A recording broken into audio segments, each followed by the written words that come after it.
Assalamu alaikum wa rahmatullah wa barakatuh. Eh bien, écoutez, je suis très heureux de vous retrouver pour notre deuxième podcast qui est diffusé par la Grande Mosquée de Paris. Et je voudrais commencer tout de suite par dire qu'il y a des voix que l'on reconnaît immédiatement parce qu'elles viennent de loin, de l'enfance, de la terre rouge d'Algérie et des salles de classe grises de la République. Azouz Begag est l'une de ces voix, une voix tissée de tendresse, de colère et de dignité. Une voix qui dit la France dans ses promesses trahies, ses sursauts de justice et ses oublis volontaires.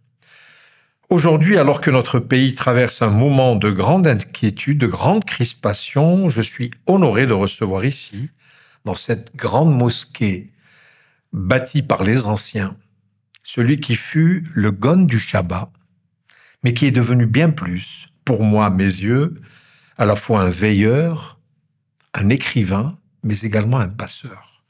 Azouz, merci d'être là. C'est mon plaisir. Tu es né donc, pour ceux qui ne te connaissent pas, au mois de février 1957, à Lyon, et tu es un homme politique, ou tu as été un homme politique, tu nous le diras après, écrivain, et surtout, ce que beaucoup de gens ne connaissent pas, tu es un chercheur au CNRS en économie et en sociologie, et tu es chargé de recherche au CNRS. Tu as été de 2005 à 2007 ministre, tu étais dans le gouvernement de Dominique de Villepin, et que tu as quitté pour aller supporter quelqu'un qui était en pleine course présidentielle, l'actuel Premier ministre, François Bayrou. Tes parents sont originaires de Sétif et ils se sont installés en France en 1949. Et tu es docteur en économie. Tu as passé ta thèse de doctorat à l'université Lyon 2 sur le thème « L'immigré et sa ville ». Tu as déjà bien commencé, tu as commencé très fort. Alors, tu es l'auteur plus ou moins d'une vingtaine de livres à peu près. Peut-être tu nous donneras plus de... Et moi, je vais te dire, franchement, Azouz, j'ai adoré ton dernier livre, Les yeux dans le dos. C'est une histoire magnifique qui, moi, véritablement m'a passionné.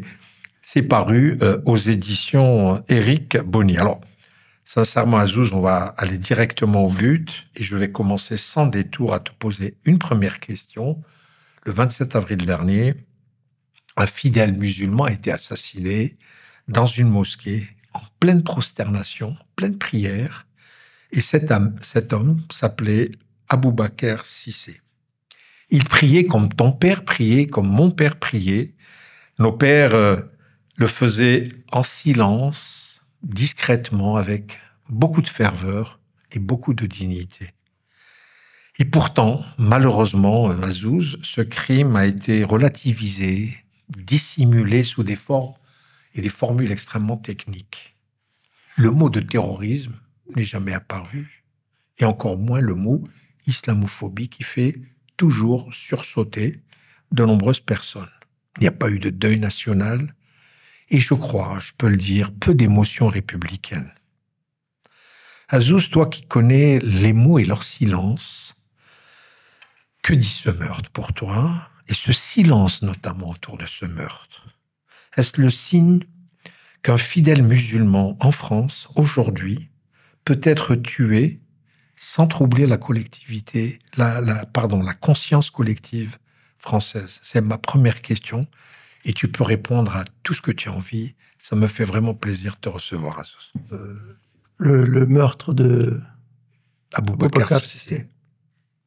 C'est la suite d'une très longue continuation qui dure depuis la fin de la guerre en Algérie, l'indépendance. Moi, je suis de Sétif. Mon sang est de Sétif. Et mes parents avaient 20 ans, 30 ans, peut-être à peu près, puisqu'ils sont présumés nés en 1910, présumés nés en le 8 mai 1945. Ils étaient là. Ils avaient 20 ans, 30 ans. Et l'armée française tuait tout le monde. Tuait tout le monde. Et mes parents se sont réfugiés dans les champs de blé pour survivre. Ils ont survécu comme ça grâce au blé. Mais l'armée française tuait tout le monde.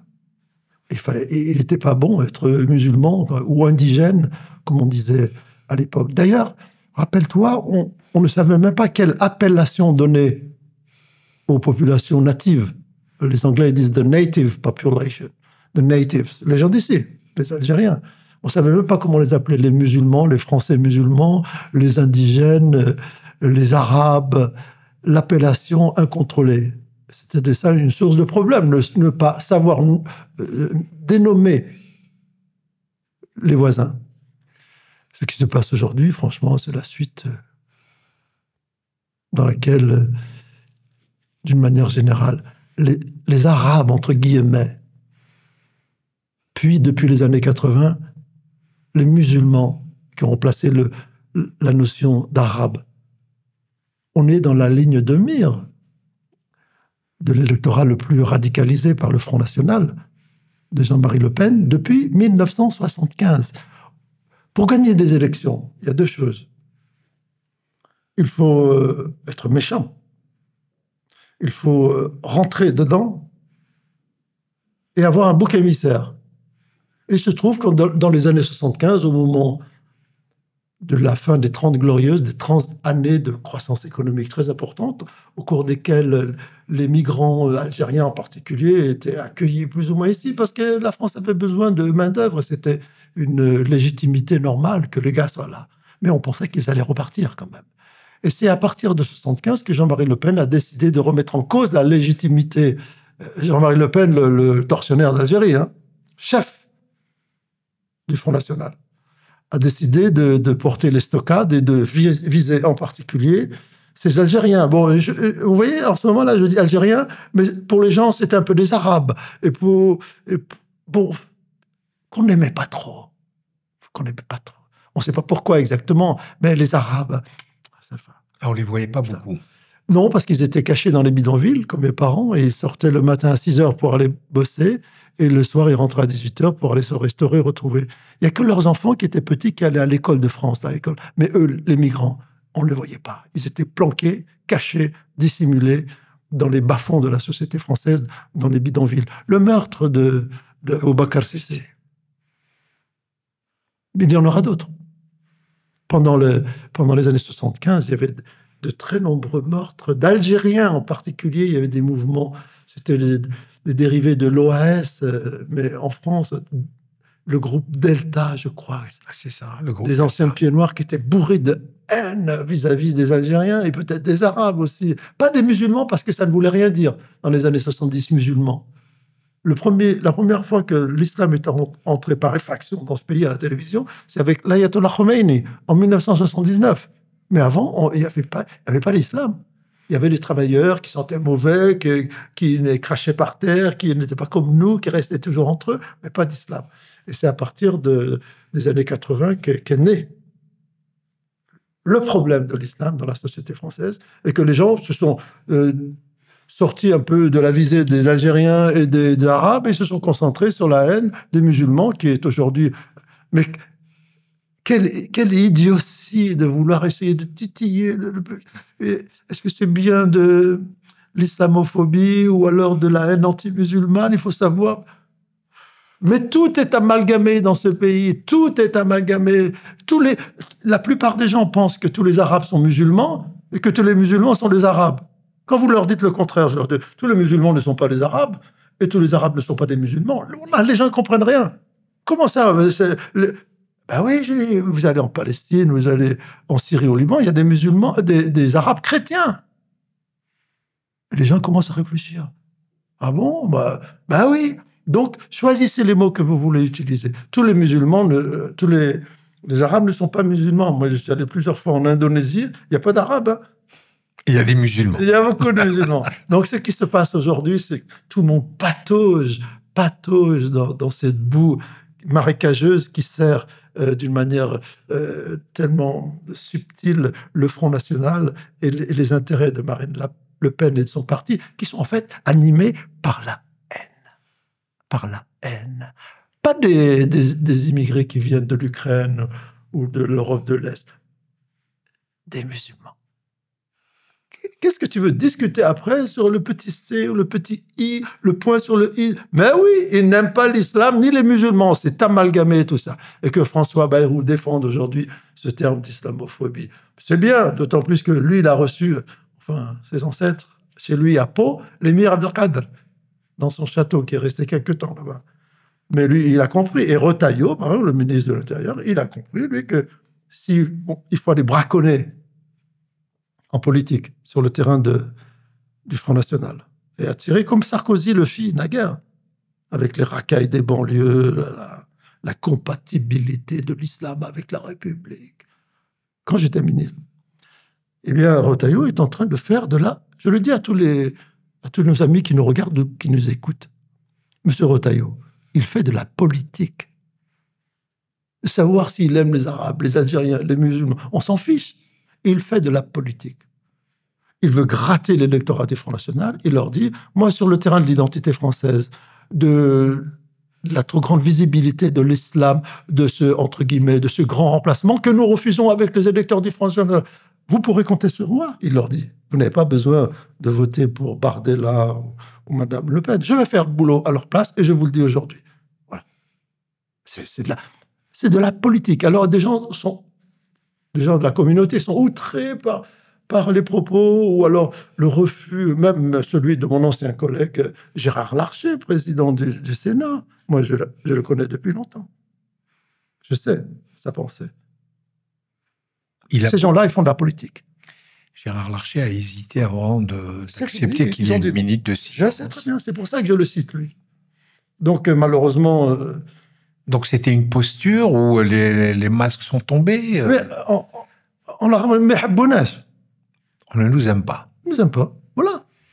Ils n'aiment pas l'islam. Et ce qui se passe avec le discours sur l'étymologie de islamophobie ou haine anti-musulmane, c'est qu'en fait, votre religion, on ne l'aime pas. Et vous, on ne vous aime pas non plus. Les deux, on ne vous aime pas. La plupart des gens que je regarde, que je croise dans la rue aujourd'hui et qui veulent m'exprimer d'une manière très directe, ils disent ça, on vous aime pas. On a le droit de ne pas vous aimer, non? On n'aime pas votre religion et on a le droit de ne pas l'aimer. On est protégé par la loi lorsqu'on dit cela. Et vous non plus, on vous aime pas. Votre machin, on vous aime pas. Ah bon. C'est la politique. Nous, on leur dit, nous, on vous aime, Bedra. On vous aime, on va rester là. Et on va continuer à travailler avec cette partie de la population française, elle est nombreuse, qui n'a pas d'animosité envers les musulmans, ni envers les Indonésiens, ou les Thaïlandais musulmans, ou les Ouïghours. Et qui là, tout à l'heure, je les ai vus, ils viennent boire le thé, manger des délicieux gâteaux à la Grande Mosquée de Paris. Je ne demande pas si les gâteaux ils sont musulmans, voilà, les grains d'origine. Ils les mangent parce qu'ils sont bons. Et c'est ça aussi, cette France que nous devons de regarder avant d'être happés par les méchants, par les gens qui veulent faire régner la terreur dans nos esprits. Parce qu'ils savent, ceux qui veulent faire régner la terreur, que c'est la peur qui fait gagner une élection. C'est pas l'amour. Personne aujourd'hui, comme Martin Luther King en 1965, va dans la rue dire « I have a dream today. I have a dream that one. » Là, khlas, dream. Les gens qui veulent gagner l'élection, comme Retailleau dit « J'ai la haine aujourd'hui. J'ai la haine. » Voilà. C'est incroyable, comme ça a changé. De 1968, l'assassinat de Martin Luther King à Memphis, Tennessee, à aujourd'hui. Les gens, ils n'ont pas envie. J'ai la haine, je vous le dis, et voilà pourquoi j'ai la haine. Nous ne laisserons pas l'Algérie humilier la France. Wow. Ils font de la politique. Je veux enseigner cela à tous nos compatriotes français ou franco-algériens ou algériens qui nous écoutent, qui vont nous regarder et qui vont comprendre que c'est ça faire de la politique. Tu vas à l'Assemblée nationale et tu parles. Dans le cadre de la loi, mais tu parles. Je n'aime pas l'islam. Voilà. Et je vais vous dire pourquoi. Alors, Azouz, tu es quand même un modèle. Tu es né, toi-même, tu le dis, dans un bidonville entre, je dirais, la glaise et les silences. Quand on commence comme ça la vie en marche, est-ce qu'on cherche toute sa vie à se justifier d'exister. Tu as été enseignant, tu as été ministre, tu as eu une belle carrière, on peut dire. En plus de, je dirais, un attribut personnel que tu aimes écrire et tu as écrit de très beaux livres. Comment aujourd'hui, les jeunes qui nous regardent, qui nous écoutent, le podcast est suivi par beaucoup de jeunes, qu'est-ce que tu peux leur dire à ces jeunes qui sont peut-être nés pas dans les mêmes conditions, mais disons que voilà, ils ont suivi l'école de la République comme toi tu l'as suivi quand tu étais gamin, tu as fait des études et tu es devenu ministre, tu as à un moment donné participé activement à la vie politique de ce pays. Qu'est-ce que tu peux, en regardant un gamin de 15 ans qui voilà, est né à Sétif ou qui vient de Sétif et qui vit en France, qui est français, totalement français, comment tu peux lui dire comment il va s'en sortir dans tout ça? Parce que ce que nous voyons aujourd'hui à la télévision, nous, on l'a vécu de manière beaucoup plus, je dirais, sournoise. On le savait, mais on nous tenait des propos lénifiants. Mais aujourd'hui, voilà, on allume la télévision, ce que tu disais tout à l'heure, on vous aime pas, on n'aime pas votre religion, on n'aime pas votre faciès. Qu'est-ce que ce gamin doit faire? Tu sais, il y a eu l'année dernière un livre qui a quand même... Oui. C'était Oui. J'aime la France, mais je m'en vais. Alors, on va leur demander tous de partir ou est-ce qu'il faut rester? Et moi, je réponds en disant qu'il faut rester. Et qu'est-ce qu'il faut faire? La première chose, de leur dire, j'aime bien les mots arabes qui ont beaucoup de sens. Iqra, iqra. C'est le premier mot de la révélation. Il faut lire. C'est presque, en islam, c'est presque un péché. Absolument. D'être analphabète. Et de ne pas se forcer tous les jours à apprendre à lire. Celui qui ne peut pas lire, il est aveugle. Il ne verra jamais rien. Et moi, je me rends compte que je suis sorti du bidonville au sens propre et au sens figuré, parce que dans notre bidonville, il n'y avait pas d'électricité. Le mot français avec le plus de i, electricity. Et donc, le mot, il commence par le i, se termine par i. Oui, c'est le seul. Hein. C'est les Algériens qui l'ont inventé. Electricity. On devrait le proposer dans le dictionnaire, ça ferait plaisir. Moi, il y en a d'autres. L'Académie française. Et le livre, les bouquins, on appelait ça, qu'on achetait, qu'on échangeait au marché aux puces de Lyon, les samedis et les dimanches, c'était notre seul moyen d'évasion et d'imaginaire. C'était formidable. On n'avait pas la télévision, pas d'électricité, pas de télévision. Donc, seulement les livres. Wallah, c'est ça qui m'a sauvé la vie. Comme un oiseau. Mon père, qui ne savait pas lire, il me dit, Iqra, mon fils, c'est bien. Ouais. Wallah, tu vas réussir. Nos parents n'ont jamais été à l'école. Et pourtant, ils nous disaient, lisez. De voir tant de fois mon père incapable de signer son nom sur les carnets de notes de l'école. L'école. Parce qu'il faisait une croix à la place. Monsieur X. Et à l'école des Français, les élèves qui avaient voyé la croix, ils disaient, ton père, il s'appelle Monsieur X. Non, je dis, il s'appelle Bouzid Begag. Mais si, il a marqué X. Mais pourtant, mais pourtant, ton père devait être fier de signer le carnet de notes parce qu'il avait un fils à l'école. Non, il disait le maître. Ouais, il avait honte. En plus, c'était un maçon parce qu'il tremblait, il faisait le X. Il avait honte de voir son fils avouer à l'école des Français que son père, l'arabe, ne savait pas écrire. Je crois que je suis devenu écrivain. J'étais très bon en français. Quand j'étais petit, 7 ans, je faisais pas de fautes dans les dictées. J'ai gardé tous les carnets. CE1, CE2, voilà, jamais de faute. D'où vient ça? Comment je... Mon père avait 10 sur 10, premier de la classe. Il faut continuer, mon fils. Il y a Texas, il faut continuer. Parce qu'il avait compris, lui aussi, l'importance. Et au fur et à mesure que j'avais de bonnes notes, je réussissais bien à l'école, il voyait que je me fabriquais des ailes, et que j'allais partir. Il était très fier. Les maîtres envoyaient des mots que ma sœur lisait à mon père. Très beau travail de Azouz aujourd'hui. Quand on s'éduque, quand on lit, quand on apprend, quand on sait, à 12 ou 13 ans, et qu'on habite dans un quartier pauvre de banlieue française, hein, entre soi, avec un tawa, non. Quand on apprend à savoir qui est Al-Khawarizmi, que les latins, il y a 1000 ans, appelaient algorithme, Qui a donné le mot Al-Jabr. algorithme. Quand j'enseigne ça aux enfants des cités qui sont d'origine maghrébine, ils se sentent concernés. Ils sont fiers. Tu te rends compte? Eh oui, eh oui. Et lui, c'était le plus grand mathématicien du monde. Il y a 1000 ans. Comment il a fait? Il a tout compris. Il a tout. C'est cela que vous devez viser. C'est sur ce chemin que vous allez vous engager et travailler, parce qu'on ne regrette jamais. Quand on est cultivé, quand on a acquis les connaissances, on est libre.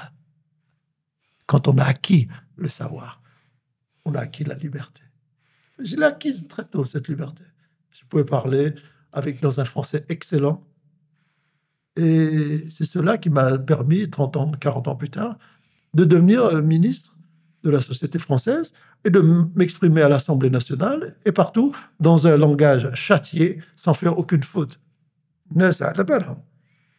Et ils ont compris celui-là, et il a compris. Il est passé par derrière. C'est avec la langue qu'il est devenu... Quand dans un domaine qu'on s'appelle Mohammed, Ali, on est le meilleur. L'arabe, ils ne peuvent pas te dégager. Quand tu t'appelles Karim Benzema,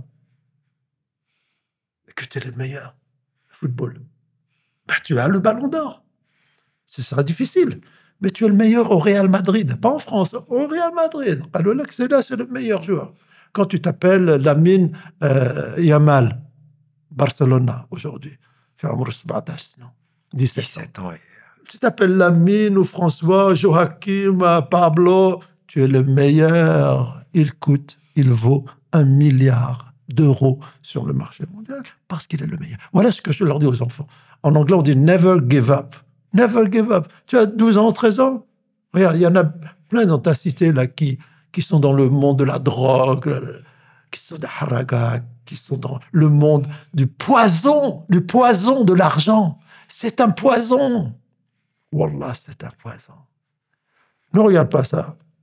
Regarde la bibliothèque, elle est pleine de livres. Regarde les profs qui te tendent la main pour t'emmener vers le chemin du savoir. C'est eux que tu dois suivre. Et tes parents, en hommage à tes parents. Ceux-là, là, attention. Wallah, c'est le diable. Qui essaye de te faire croire que la belle voiture qu'il a, les beaux vêtements, les belles chaussures, c'est ça la vraie vie. Wallah, c'est le contraire, la vraie vie.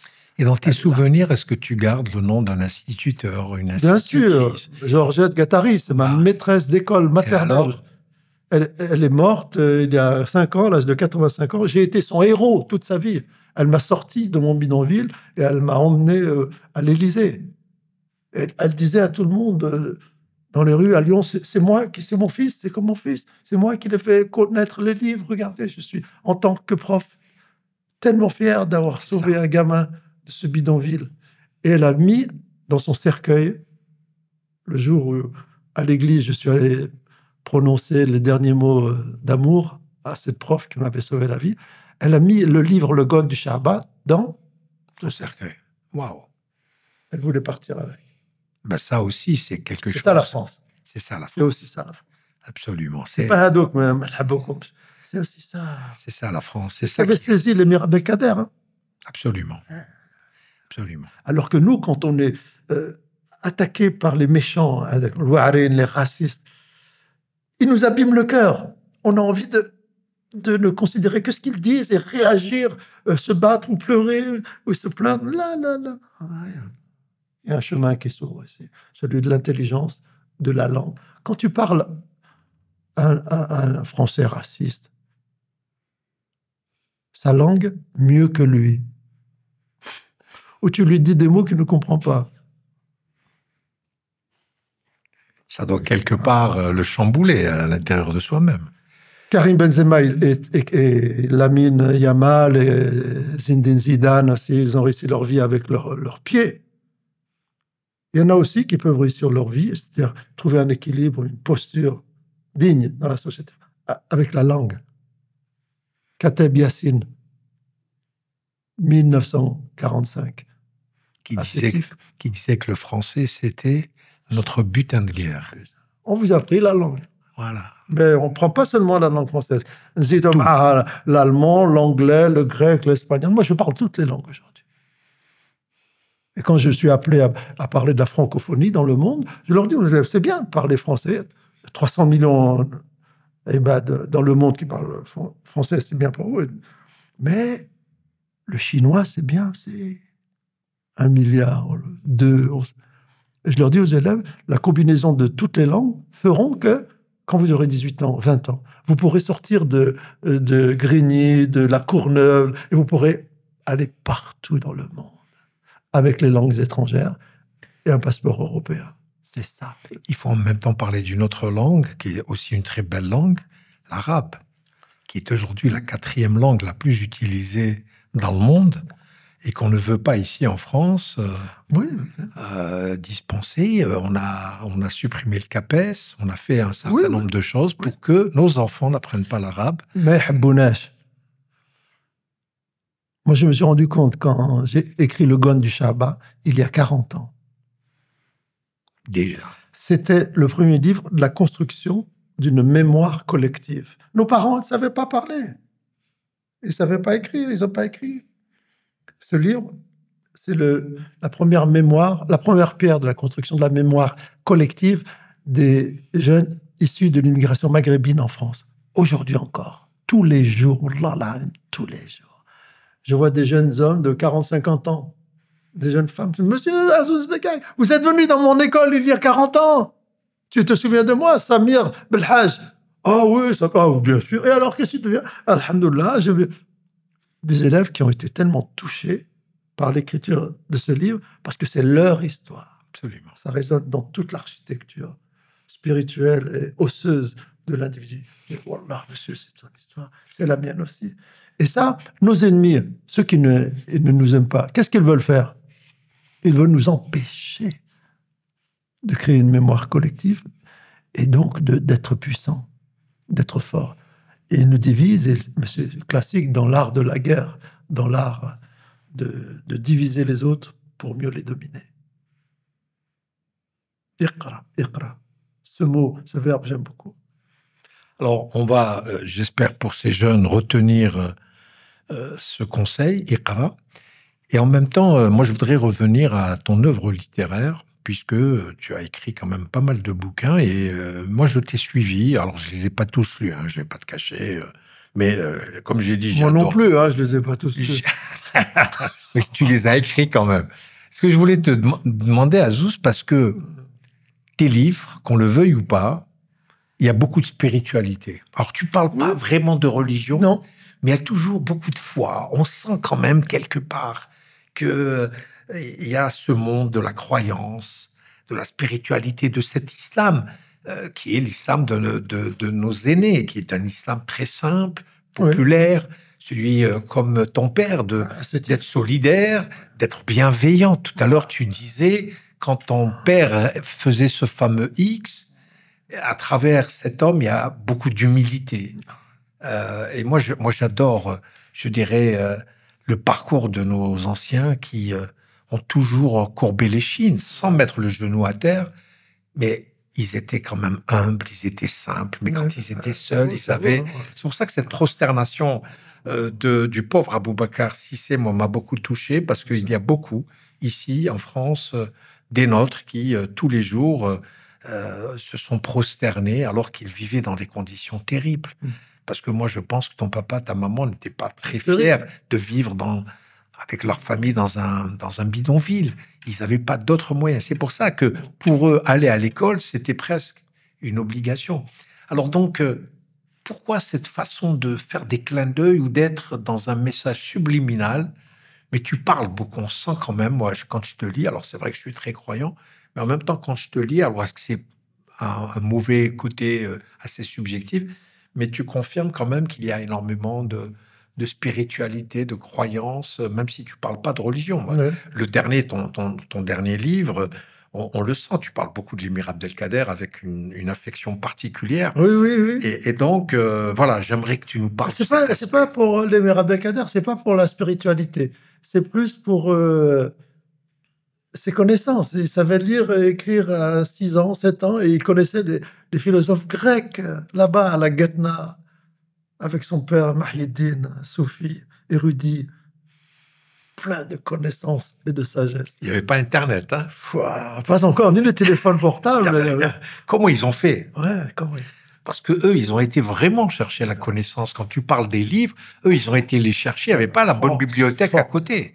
Et l'émir Abdelkader, dans la Smala, les Français pensent que la Smala, c'est une grande famille nombreuse, 8 personnes, 10 personnes. Mais non, mon frère, c'était 30, 40 000, 50 000 personnes, plein de tribus réunies dans le même campement et qui pouvaient du jour au lendemain s'en aller quand les Français s'approchaient d'eux. Dans la Smala, il y avait toujours la bibliothèque de l'émir Abdelkader. Partout où il allait, il emportait ses livres. Quelle classe, quel sens, quel usage de la connaissance pour pouvoir avoir une notion à cette époque du refus de la colonisation. C'est politique, ça. Du refus d'être dominé par des non-musulmans sur sa terre. C'est un engagement politique. Hein. Il avait 16 ans quand il a commencé à être formé par son père pour résister. Et c'est cet engagement politique et ces connaissances qui m'ont plu beaucoup plus que sa spiritualité. Moi, je suis un écrivain, kateb. Je suis sûr que ma destinée est conduite par le mektoub. Je suis sûr. Mais il m'arrive des choses dans ma vie, c'est pas possible. Tous les jours, je devine des choses. Et voilà, j'ai un chemin. Mais j'ai un chemin à suivre, je le sais. Quand je passerai devant Dieu pour le jugement dernier, comme j'ai transporté toute ma vie les valeurs spirituelles de mes parents, la porte me sera ouverte. J'ai aucun doute là-dessus. Aucun doute. Donc, je ne me fais pas de souci de vouloir plaire aux autres, plaire à ceux qui me regardent faire, essayer de les convaincre, eux, que je suis croyant ou pas. C'est mon affaire, ça. Laissez-moi faire. Mais le chemin, je le connais. Et là où il va me mener, quand j'aurai terminé le chemin, je crois que je serai fier d'avoir fait tout ce que j'ai fait. Au nom de l'humanité. Tes parents aussi, de là où ils sont, ils doivent être très fiers. C'est ça le but ultime. Absolument, absolument. Alors, on va aborder également un problème d'identité que je voulais te poser, parce que tu es né ici, alors que tes parents sont nés de l'autre côté de la Méditerranée. Tu as pris la nationalité française, ça je ne le savais pas, tardivement quelque part. Oui, tardivement, parce que je voulais retourner au bled pour voilà, Zaraïa. Pour les plus jeunes, c'était la révolution agricole en Algérie. Alors raconte-nous. Voilà, alors il y avait le volontariat à l'époque. Raconte-nous comment ça se fait, tu es né ici, etc. Tous les ans, on allait en Algérie, à Sétif, tous les ans. C'était mon pays, Sétif. La France, c'était ma demeure. Sétif, c'était mon pays. Sétif. C'était le pays. Voilà, le reste, je ne connaissais pas. Le bled. Et donc, je connaissais très bien. J'ai eu la chance d'apprendre la langue arabe avec mes parents. C'est une chance. Naître bilingue. Qu'ils aient été, eux, seulement arabophones. Yani, شوية télévision, tricité, tomobile. Sbetar. Sbetar.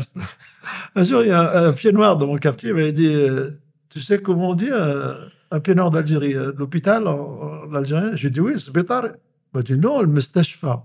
C'est un médecin. Lui, je dis, ah, je ne veux pas, le Sbetar. C'était vraiment très drôle.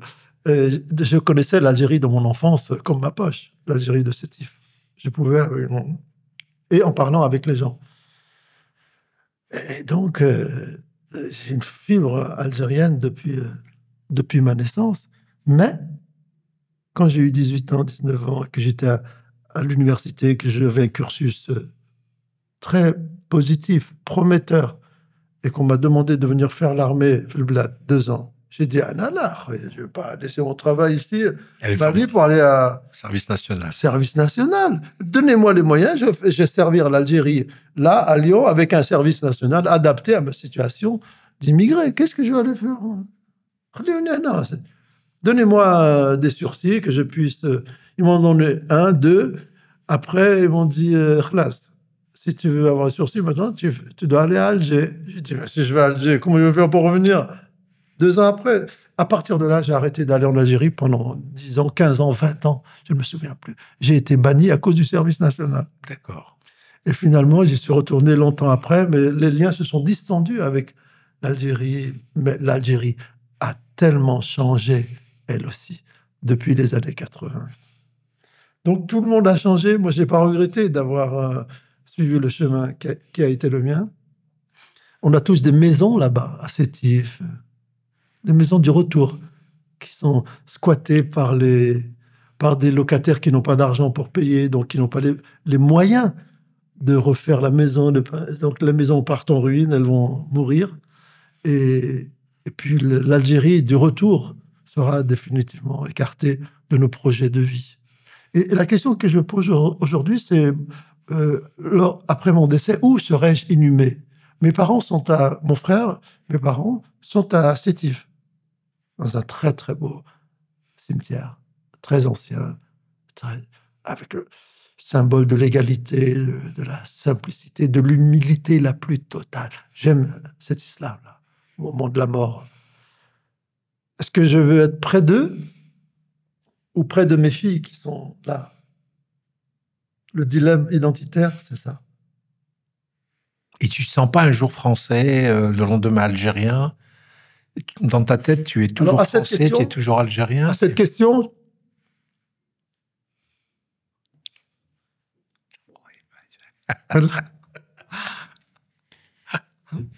oui, parce que c'est une question complexe. Hein. Moi, je suis dit, je le répète, j'espère que les gens qui nous voient et qui nous écoutent vont comprendre ce que je dis. Mes parents sont de Sétif. Mes parents avaient 20 ans à Sétif le 8 mai 1945. À El Ourissia, à 10 km de Sétif. Et ma mère kabyle sur un petit village à Amoucha, en montant vers... Ouais. Pour toute ma vie, je suis né avec cette angoisse que mes parents allaient se faire tuer par l'armée française parce que le jeune qui a tué le commissaire, il s'appelait Bouzid. Comme mon père, Bouzid, à ce moment. C'est les émeutes de Sétif. C'est les fameuses émeutes de Sétif. Les massacres. Le 8 mai de 45. Les massacres de Sétif. Ils ont tué tout le monde. De Kherata. Ils ont tué tout le monde. L'angoisse d'un Sétifien. Ton père avait quel âge et ta maman? Présumé né en 1910 et ma mère présumée née en 1915. Donc ma mère, elle devait être combien? 30 ans. Et mon père... 35 ans. 35 ans. Ils ont tout vu. Donc dans leurs yeux, à Lyon, quand ils étaient venus, on pouvait voir l'histoire des massacres de Sétif. Ils ont tout vu. Et par conséquent, ils ont tout gardé dans leur corps, dans leur âme, ce qu'ils ont vécu là. Pour ne pas parler de ce qu'il y avait avant l'esclavage chez les colons. Et donc, la France a fait du mal à mes parents, a fait du mal à mes ancêtres. Et j'ai toujours ça. Je suis français, je suis né là. Je suis ministre. Voilà que... C'est comme un noir américain ou un indien Apache, Comanche, Sioux. Je suis américain, mais quand même... Les gars qui sont venus dans mon pays, là, les Écossais, Irlandais, Anglais, ils ont tué tout le monde dans mes tribus. Ils ont massacré les Apaches, les Comanches. Et ils nous ont fait passer pour des salauds. C'est-à-dire qu'ils nous ont fait passer pour des violents avec des couteaux qui scalpaient les Blancs. Le cinéma de Hollywood a fabriqué cette image de nous, alors que ce sont eux qui nous ont colonisés et ils nous ont massacrés. Les Apaches et les Comanches vis-à-vis des Indiens blancs, des Américains blancs, d'origine irlandaise. Ils ont ce truc. Anna, les Algériens, les enfants, on a vécu avec le traumatisme de cette guerre. Un traumatisme tue. Il y en a pas exprimé. Tu ne vas pas te raconter. On est né avec ça.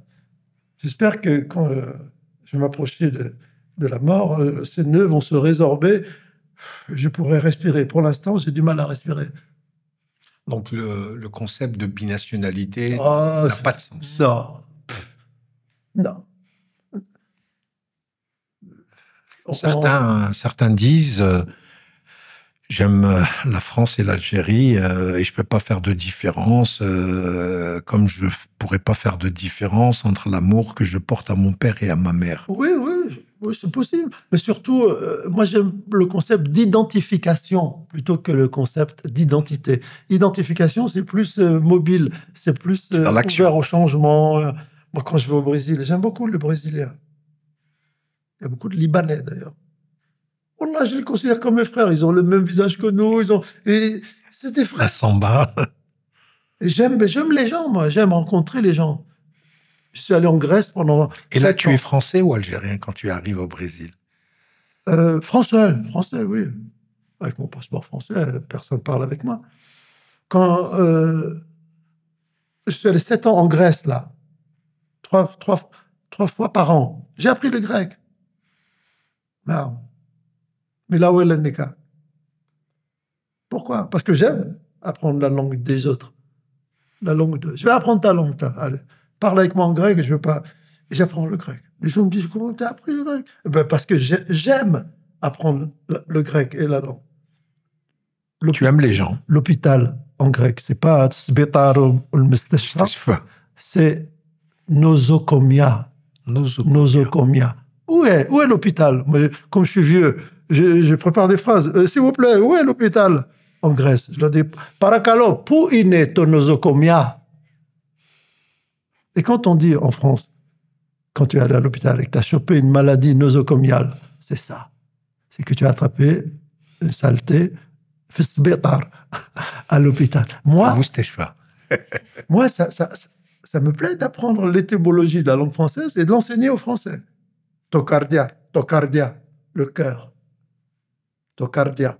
Alors, tous les mots qui sont cardiologie, cardio, machin, ça vient du grec.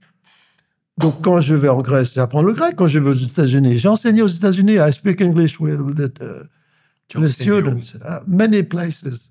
À New York, at Cornell University, one of the biggest universities. En 1989, j'avais publié Le Gone du Charbin. Il y a des gens qui m'ont appelé aux États-Unis et m'ont dit on aime beaucoup votre livre, on en parle dans la presse. Would you like to come and teach about the minorities in France? In English. Je dis, sure, I do it. Je le fais. Bon, là, je parlais anglais comme une vache algérienne. J'y suis allé, mais les gens comme nous, les pauvres, on n'a rien à perdre. Comment? Ben, regarde, le chemin et tout, va. Tu regretteras jamais. J'ai jamais regretté. La dernière fois, c'était à UCLA, à Los Angeles. C'est formidable. Partout où je vais, je m'installe, j'apprends la langue des autres, et je regarde, ça les fait rire, les gens. Ils voient que tu es quelqu'un de bien parce que tu apprends leur langue. Ils trouvent que c'est un bon geste de fraternité d'apprendre. Voilà qui je suis. Et quand je serai mort, quelqu'un posera sur la table des négociations entre ici et là-bas des morceaux du puzzle qu'aura été ma vie, des morceaux de puzzle. Et ils vont essayer de rassembler tout ça pour voir qui finalement aura été le Gone du Charbin Azouz Begag. Et c'est l'ensemble des petites vies que j'ai vécues qui formeront mon identité finale. Mais pour l'instant, je suis dans des phases d'identification à cette langue, à des professeurs. Un footballeur, j'ai envie de faire du sport. À quelqu'un qui me parle de sa spiritualité, j'ai envie de faire comme lui. Tu es curieux de tout. Curieux. Voilà, c'est un mot très important. Être curieux. À part voyager, à part aimer le football, qu'est-ce que tu fais aujourd'hui de ta vie? Là, tu es à Paris. Ben, je pars dans 3 jours pour une tournée de 3 semaines au Japon. Ardoni, les Japonais. J'ai 2 livres qui sont traduits en japonais. Le Gone de Charbin. En japonais. Ils m'ont dit, est-ce que ça vous plairait de venir parler à Hiroshima, Tokyo, Kyoto, Osaka, Kobe? Mais j'ai dit, mais bien sûr, c'est un immense honneur. Alors, je vais au Japon. Moi, le fils de Sétif, né à Lyon, de parents analphabètes. Je vais me retrouver au Japon en parler. T'as vu? D'un bidonville à Lyon. C'est un gamin, un jour, il m'a dit, monsieur, c'est vrai, tu es né dans un bidon d'huile? J'ai dit, oui. Il m'a dit, mais comment tu es sorti? J'ai dit, grâce à Dieu. Né dans un bidon d'huile au lieu de bidonville. J'ai dit, j'ai plongé dans l'huile. Et tu as nagé jusqu'à en sortir. Ouais, j'ai regardé comment les gens du bidon d'huile, là, il y a un toi pour tourner le bouchon, ils se cachent comme ça, pour que personne ne voit la sortie. C'est le barrage social. Mes copains au bas du bidon d'huile, ils me disaient, wallah, ils vont pas te laisser sortir, reste avec nous. On a fait le habs together, ensemble, reviens, wallah, ils vont pas te laisser. J'ai dit, non, je vais voir la sortie. Et tu l'as vu. J'ai vu comment ils font. Apprendre la langue française, parler avec le cou bien redressé, un port altier, comme eux, tu vas leur faire peur, tellement tu leur ressembles. Et ils vont te montrer comment on ouvre le bouchon. Alors, ce fameux bouchon, quand on t'a appelé pour entrer dans le gouvernement, est-ce que tu peux nous raconter comment on t'a appelé? Oui, j'avais travaillé avec Dominique de Villepin. Et comment tu as ressenti les choses? À qui tu as pensé? Raouf. J'ai demandé à mon meilleur ami, qui était le curé de Lyon, Christian Delorme. C'est ma première rencontre. J'ai dit, allô, Christian, voilà ce qui m'arrive, qu'est-ce que je fais? Il m'a dit, va, avance. Un autre ami aussi. Il m'a dit, il faut y aller. J'avais très peur, c'est un gouvernement de droite. Alors que nous, les enfants d'immigrés des banlieues, on est plutôt de gauche. Victime. C'est là où tu as rencontré Brice Hortefeux. Je l'appelle, moi, Idriss Hortefeux. Et Nadine Morano. Ouais. C'était des méchants, ceux-là, alors des racistes. Tu vois, il y a le bon Dieu. J'ai beaucoup souffert avec Sarkozy. Parce que je ne voulais pas manger dans ça. Et Dominique de Villepin ne voulait pas que j'insiste trop contre Sarkozy, parce qu'il y avait déjà le sentiment qu'il allait gagner l'élection présidentielle. Et moi, Algérien, je suis au gouvernement, j'ai en train de défendre les jeunes des banlieues, et j'entends dire il faut nettoyer au Karcher les racailles. Ah, ouais, ça ne va pas, ça. Et qu'est-ce que c'est? Moi, je suis avec toi, moi, ça ne va pas. J'ai dit au président Jacques Chirac, il m'a dit, prends tes responsabilités, hein. C'est-à-dire prends la parole. Et là, je suis sorti du bois en disant je suis opposé à la sémantique guerrière du ministre de l'Intérieur, et c'est là qu'ils ont sorti tout le bazooka pour me tirer dessus, pour me ridiculiser et pour me délégitimer. Dominique de Villepin m'a dit un jour, il y a des députés qui veulent que le bico s'en aille. C'est qui le bico? C'était moi. Il m'a dit, mais tu resteras. Pendant la mort de Ziad Ebouna, là, mais ils sont tout cachés. Ils ont défendu, ben oui, mordicus, la police, en mentant, en inventant des trucs. Et tu as quand même tenu tête. Oui, algérien, je suis. J'ai pas donné de coup de tête. J'ai continué, droit dans mes bottes, avec calme, toujours maintenir le verbe haut. C'est ça qu'il faut pas apprendre. Discréditer. Alors que lui, il faisait le contraire dans les mots. Il était très vulgaire. Je suis content de voir aujourd'hui que le tribunal fait planer sur lui la menace de M. Sarkozy, la menace de 7 années de prison. Aïb. Et je suis en colère contre le président Macron qui a refusé de lui retirer sa Légion d'honneur. Pourtant, nous, musulmans, on pardonne. Je sens quelque part quand même que tu gardes une forme. Oui. C'est une ligne. Non, mais tout à l'heure, je te voyais très souriant, bienveillant, et puis d'un coup, là, je te vois un peu... Alors que nous, tu vois, on essaye. C'est pas facile, mais on essaie de nous apprendre. Tu le disais tout à l'heure, avant qu'on commence le podcast. Aujourd'hui, quand quelqu'un t'agresse dans la rue, presque, tu le regardes avec beaucoup de distance. Ben ça, avec essaie de me faire rire avec Donald Trump et Elon Musk. Ou alors Benjamin Netanyahu. Tu verras, je ne suis pas très heureux. Je n'arrive pas à faire des blagues, ni à... Mais ça, ce que tu me racontes... Ceux qui ont des responsabilités, tellement important. Ils n'ont pas le droit de semer le poison partout. Et la mort. C'est vrai. Moi, ça ne me fait pas rire du tout. Ça me met en colère et j'ai envie... Mais je suis tellement impuissant, comme des millions, des dizaines de millions d'autres gens, nous nous sentons tellement impuissants à agir contre cela. Et là, je ne pardonne pas ça. Je ne pardonne pas. Et d'ailleurs, à mon avis, les millions de Palestiniens et d'enfants palestiniens qui ont vécu là, ce génocide, quand ils vont pardonner? Qui va leur dire il faut pardonner? Qui? C'est ce qu'on appelle le rahma aussi. Hein. Tu sais, moi, je dois travailler ça. Ah oui, parce que la guerre d'Algérie, regarde, les Algériens, dès le 5 juillet 62, ils ont tourné la page. Le président Boumediene avait à l'époque déclaré, il avait fait une très très belle citation en disant « Nous tournons la page, nous Algériens, mais nous ne la déchirons pas. Ah oui. » Et donc, pourquoi on n'a pas demandé d'indemnisation? Oui, alors, je pense que moi, j'ai vu dans ma famille, tu vois, qui a été éprouvée comme la totalité des familles algériennes.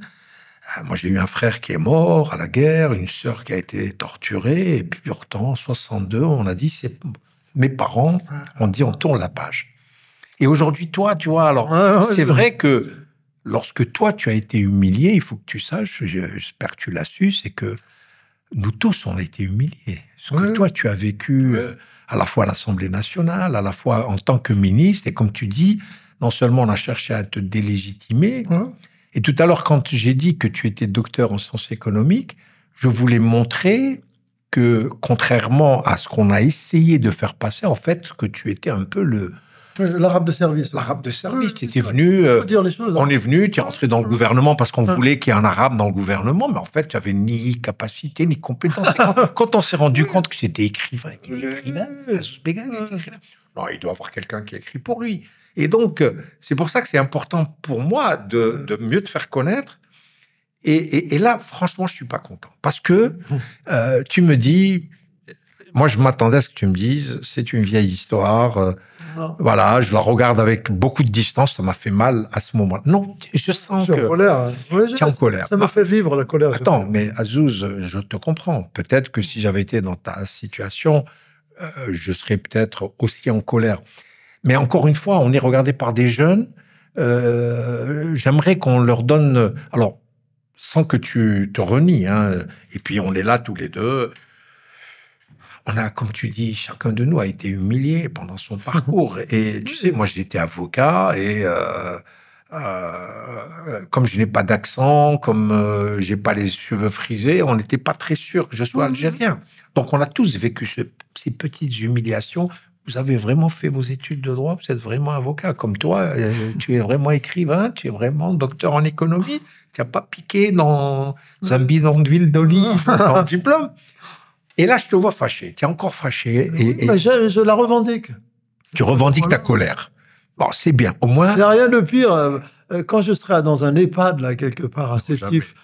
On n'a pas... Ah, à Sétif. Il n'y a pas d'EHPAD là-bas. Mais si, il y a des enfants d'immigrés qui vont penser à cette idée. Non, là-bas, on les garde, les vieux, chez nous. On les garde à la maison. Alors là, quand je serai plus en colère, tu vois, je regarde, c'est que je serai mort.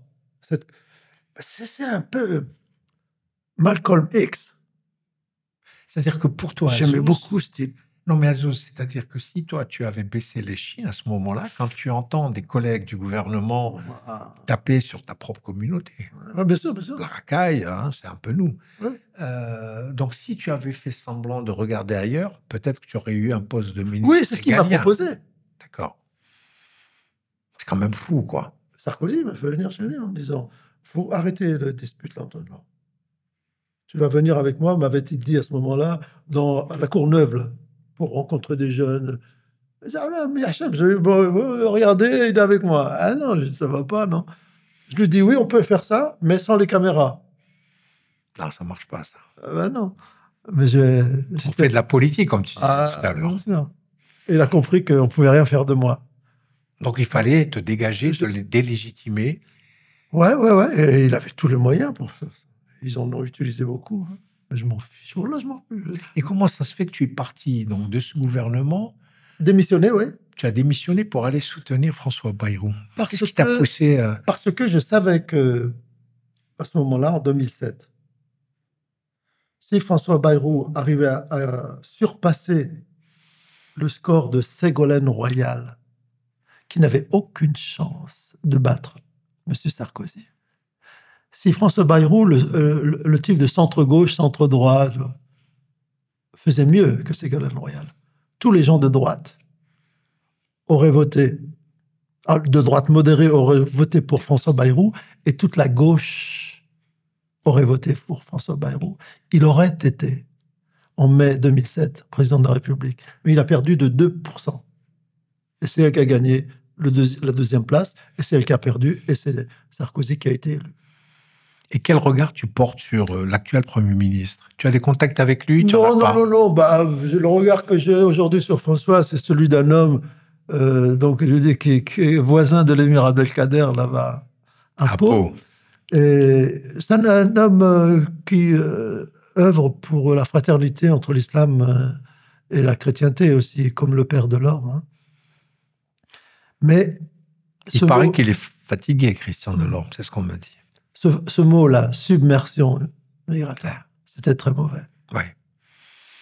On lui a quand même reproché, mais après, il parle d'islamophobie quand même. Et non. Il était très touché, je trouve, par l'assassinat d'Aboubacar Sissi. Oui, il a nommé l'horreur.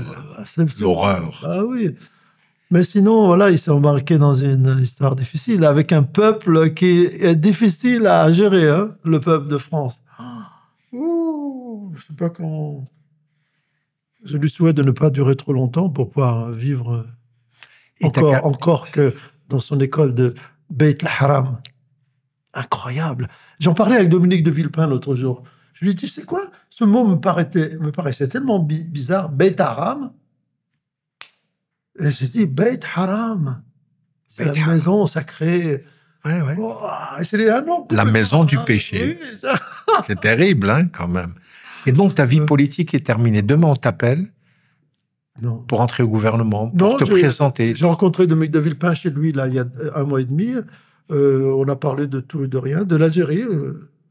Mais je n'ai pas d'informations particulières. Beaucoup de Français voudraient le voir revenir sur la scène politique, parce qu'il incarne un panache français, une idée de la France dans le monde, gaulliste. On l'aime. Mais toi... C'est la classe. À titre personnel, tu te verrais pas demain candidat? Pourquoi pas? Quand j'étais petit, je voulais être président de la République algérienne. Et alors, c'est plus compliqué. Je l'ai écrit dans le Goan de Chaban. Je sais. Je serai grand. Je sais. Tu seras président de l'Algérie. Non, mais en France, 2027, ça te tente pas? C'est fini la politique. Je fais de la politique avec mes livres. J'en rencontre des milliers d'enfants français toutes les semaines, partout en France. Invité en tant qu'équipe. C'est ma nouvelle façon de faire de la politique.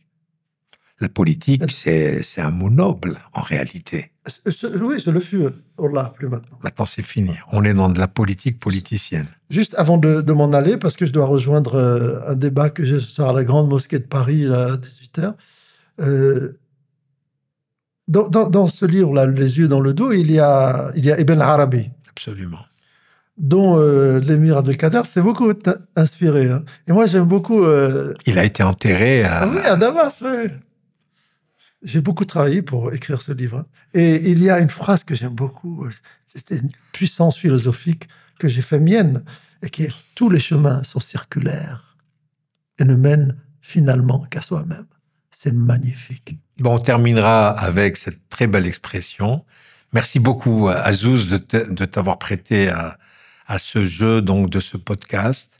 Et je te laisse donc aller vers la salle Émir Abdelkader, à la Grande Mosquée de Paris, absolument, pour faire face à tes admirateurs qui viennent parler de ton dernier livre qui a été édité et publié chez Éric Bonnier. Merci beaucoup, Azouz.